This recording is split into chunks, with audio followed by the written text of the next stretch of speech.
looking for other activities to spend your time, maybe you're a college student or just a working professional or just anyone in general, we all need hobbies in our lives.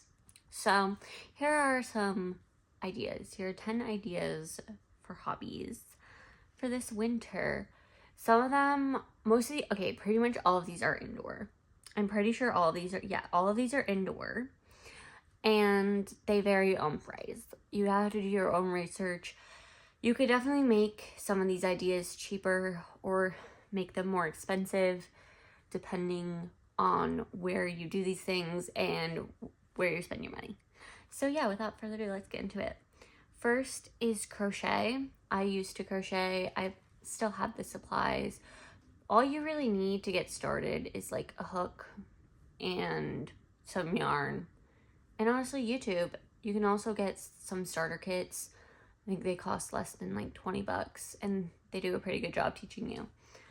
The second idea, you'd have to have like a device of some kind that you can draw on, but digital art. I have Procreate on this iPad and it is just so fun. Even if I'm not a great artist. I leave that to my bestie. She's an art major. She graduated with an art major.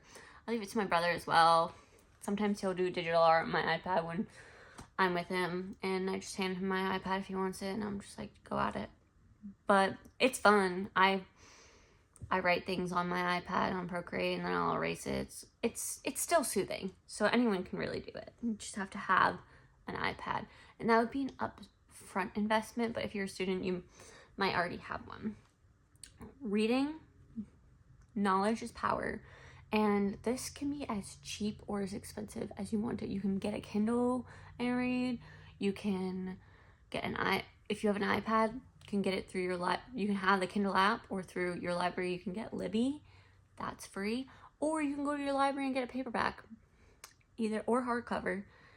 Either way, there's so many ways you can go. You can go nonfiction, which my preferred, or you can do fiction, and either way, you can stimulate your mind in a creative way or with business or any of those nonfiction topics, self-development type things. Her fourth is painting.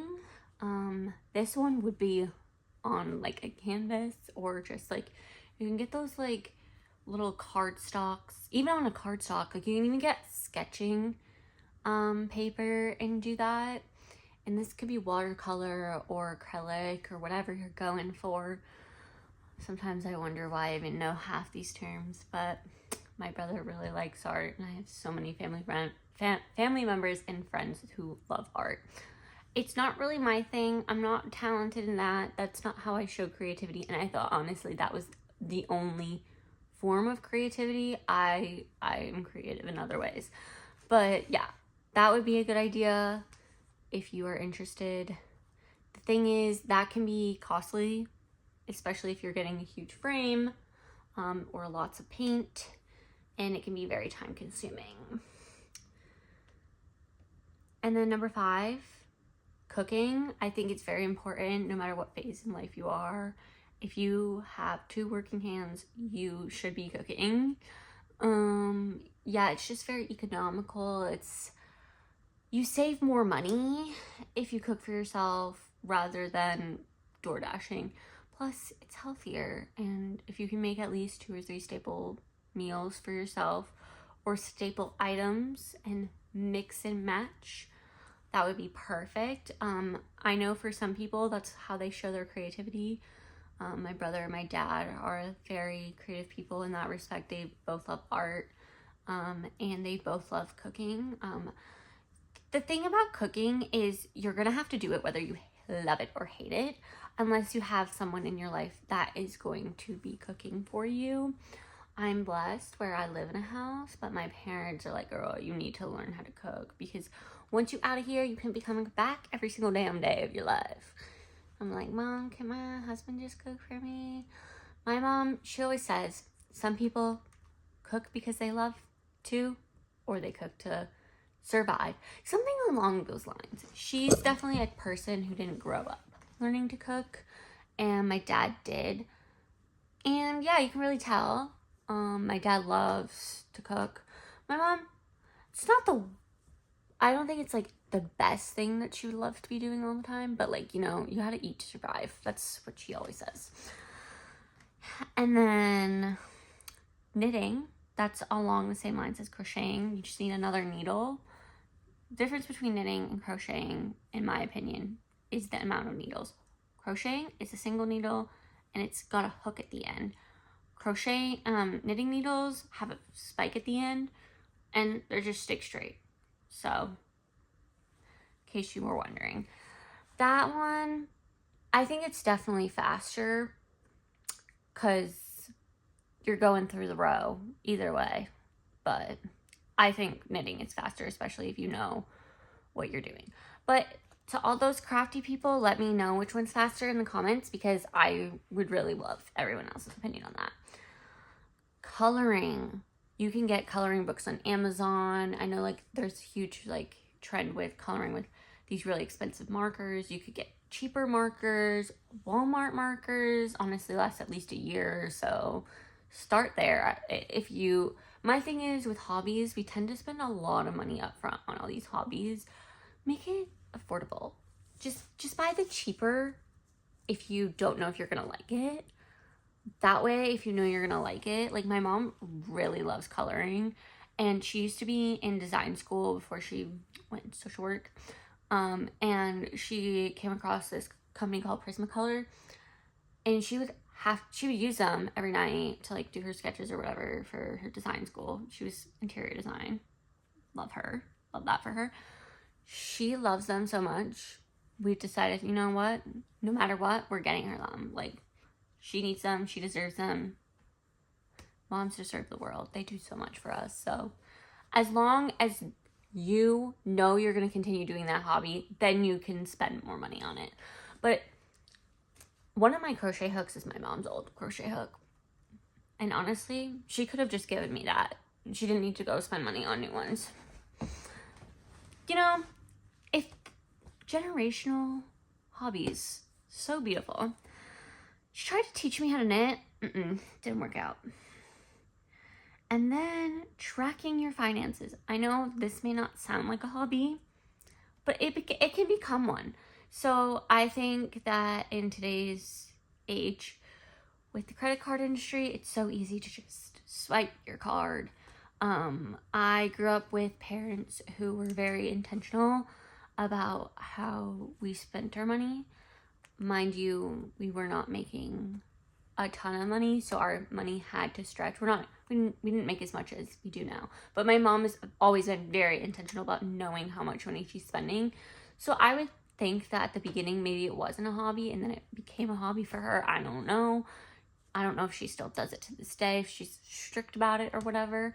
But I know there's YouTubers who talk about money and personal finance, and a lot of them, it's their hobby. So you should at least know where your money's going. Like, there cannot be a negative because then you're in debt, and if you're spending more than you're making, you are in debt, honey.